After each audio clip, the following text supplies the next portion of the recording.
اسرافیل کے ہاتھ میں سور ہے، تو اسرافیل نے وہ سور منہ میں ڈالا ہوا ہے، کھڑا ہوا ہے، انتظار کر رہا ہے۔ تو پہلی آواز جب آئے گی تو سب بے ہوش ہو جائیں گے، جو زندہ ہیں مر کے ان کی روحیں بھی بے ہوش ہو جائیں گی،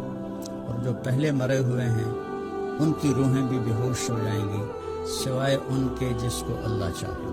پھر دوبارہ اللہ